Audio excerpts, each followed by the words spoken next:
வணக்கம். வாங்க அறிவியலோட கதைக்குள்ள ஒரு பயணம் போலாம். அதோட ஆரம்ப காலத்திலிருந்து இன்னைக்கு நாம பாக்குற இந்த நவீன உலகம் வரைக்கும் அது எப்படி வளர்ந்து வந்திருக்குன்னு பார்க்க போறோம். நாம இன்னைக்கு இருக்கிற இந்த இடத்துக்கு எப்படி வந்தோன்னு தெரிஞ்சுக்க வாங்க ஆரம்பிக்கலாம். எகிப்தோட பிரமிட்கள், இந்தியாவோட பூஜ்யம், அப்புறம் உங்க கையில இருக்கிற ஸ்மார்ட் போன், இதுக்கெல்லாம் என்ன சம்பந்தம் நினைக்கிறீங்க?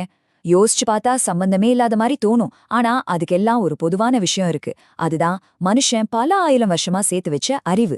அந்த காலத்து கண்டுபிடிப்புகள் தான் இன்னைக்கு நாம பயன்படுத்துற டெக்னாலஜிக்கு அஸ்திவாரம். அந்த கனெக்ஷனை தான் நாம இன்னைக்கு பார்க்க போறோம்.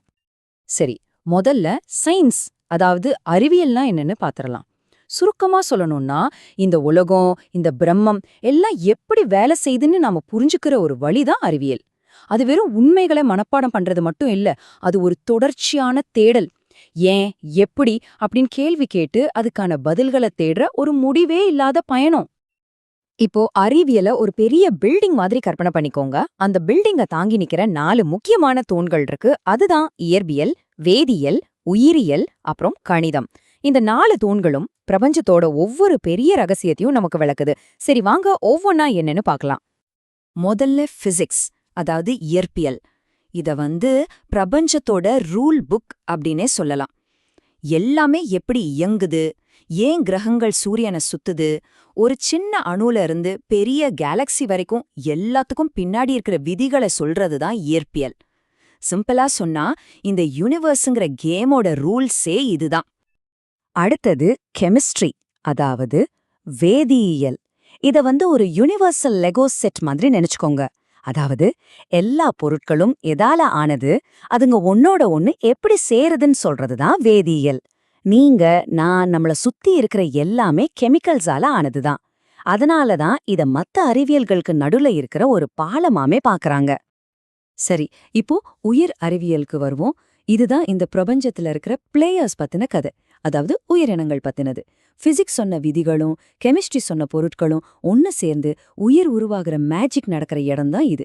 மருத்துவம், விவசாயம், ஏன் நம்மள நாமளே புரிஞ்சுக்கிறதுக்கு கூட இது ரொம்ப ரொம்ப முக்கியம். கடைசியா ஆனா ரொம்ப முக்கியமான தூண் கணிதம், மேத்ஸ். இது சிம்பிளா அறிவியலோட மொழின்னு சொல்லலாம்.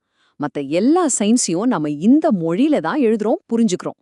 இது வெறும் நம்பர்ஸ் மட்டும் இல்ல, பிரபஞ்சத்தோட டிசைன், அதோட பேட்டர்ன்ஸ் எல்லாத்தையும் நமக்கு விளக்குறது கணிதம் தான். ஒன்னு யோசிச்சு பாருங்க, மேத்ஸ் இல்லாம நம்ம ஸ்மார்ட் போனோ கம்ப்யூட்டரோ எதுவுமே இருந்திருக்காது. பாருங்க, இயற்பியலும் கணிதமும் தனித்தனியா தெரிஞ்சாலும் உண்மையில அப்படி இல்ல. ரெண்டும் ஒன்னோட ஒன்னு பின்னி பிணைஞ்சிருக்கு. பிசிக்ஸ்ல இருக்கிற விதிகளை நம்ம எப்படி சொல்றோம்? ஈக்குவேஷன்ஸ் மூலமா, அதாவது கணிதம் மூலமா தான். கணிதம் இல்லனா இயற்பியலுக்கு மொழியே இல்ல. அதனாலதான் இது ரெண்டையும் பிரிக்கவே முடியாத தூண்கள்னு சொல்றோம். ஓகே, அறிவியலோட இந்த 4 தூங்குங்களையும் பார்த்துட்டோம். ஆனா மனுஷன் இந்த பெரிய அறிவ மாளிகையை கட்ட ஆரம்பிச்சது எப்படி? எங்கிருந்து இந்த பயணம் தொடங்குச்சு? கதை இப்போ இருக்கிற மாதிரி பெரிய பெரிய லேப்ஸ்ல ஆரம்பிக்கல, நம்ம மூதாதையர்களோட சின்ன சின்ன ஆர்வத்துல தான் ஆரம்பிச்சது. கொஞ்சம் யோசிச்சு பாருங்க. ரொம்ப வருஷத்துக்கு முன்னாடி, சயின்ஸ்னு ஒன்னு உருவாகிறதுக்கு முன்னாடி, இடி இடிச்சா, மின்னல் வெட்டுனா, இல்ல ஒரு நோய் வந்தா என்ன நினைச்சிருப்பாங்க? எல்லாமே ஏதோ ஒரு மந்திரம் இல்லனா கடவுளோட செயல்னு தான் நம்புனாங்க. ஏன்னா அவங்களுக்கு அதுக்கு பின்னால இருக்கிற காரணம் புரியல. அந்த காரணத்தை தெரிஞ்சுக்கணும்னு ஒரு ஆர்வம் வந்துச்சு பாருங்க, அங்கதான் முதல் விதை விழுந்தது. இந்த டைம் லைன் அந்த மாற்றத்தை அழகா காட்டுது பாருங்க. முதல்ல எல்லாத்துக்கும் மந்திரம் சொல்லிக்கிட்டு இருந்தாங்க. அப்புறம் கிட்டத்தட்ட கிமு 1650ல எகிப்தியர்கள் கணக்க வச்சு பிரமிடுகளை கட்ட ஆரம்பிச்சாங்க. அதுக்கப்புறம் பாபிலோனியர்கள் வானத்தை பார்த்து கிரகணங்கள் எல்லாம் எப்போ வரும்னு கணக்கு போட்டாங்க. கடைசியா கிரேக்கர்கள் ஒரு பெரிய ஐடியாவை சொன்னாங்க. இந்த உலகம் கடவுள்களோட விருப்பத்துல இயங்கல, அதுக்குன்னு சில இயற்கை விதிகள் இருக்கு அப்படின்னு சொன்னாங்க. இது ஒரு மிகப்பெரிய திருப்புமுனை. பாருங்க, இது எவ்வளவு ஆச்சரியமான விஷயம். நாம இன்னைக்கு பயன்படுத்துற பையோட மதிப்ப கிட்டத்தட்ட 3.14ன்னு பல 1000 வருஷத்துக்கு முன்னாடியே எகிப்தியர்கள் கணக்கு போட்டிருக்காங்க. சும்மா யோசிச்சு பாருங்க, அவ்வளவு பெரிய பிரமிடுகளை கட்ட அவங்களுக்கு எவ்வளவு துல்லியமான கணக்குகள் தேவைப்பட்டிருக்கோன்னு.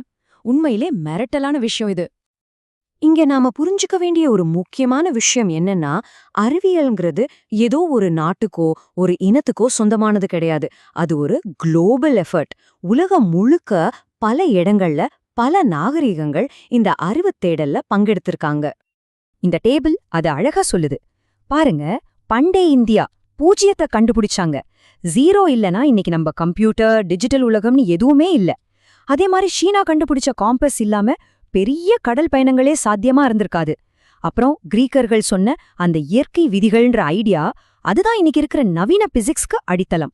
பாத்தீங்களா, ஒவ்வொரு பங்களிப்பும் எவ்வளவு முக்கியம்னு.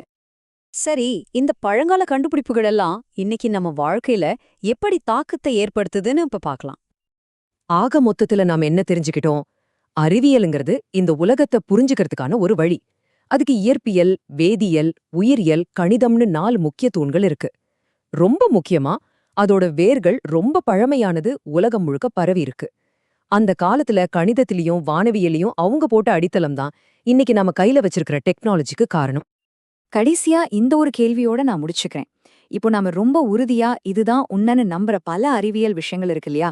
ஒரு 1000 வருஷம் கழிச்சு நம்ம சந்ததியினர் அதெல்லாம் பார்க்கும்போது, ஓ இதுதான் அவங்க ஆரம்பிச்ச இடமா அப்படின்னு ஒரு கதையோட ஆரம்பமா மட்டும் பார்க்கறதுக்கு வாய்ப்பு இருக்குதானே? ஏன்னா அறிவியலோட தேடல் எப்பவுமே நிக்காது, அது தொடர்ந்துகிட்டே இருக்கும்.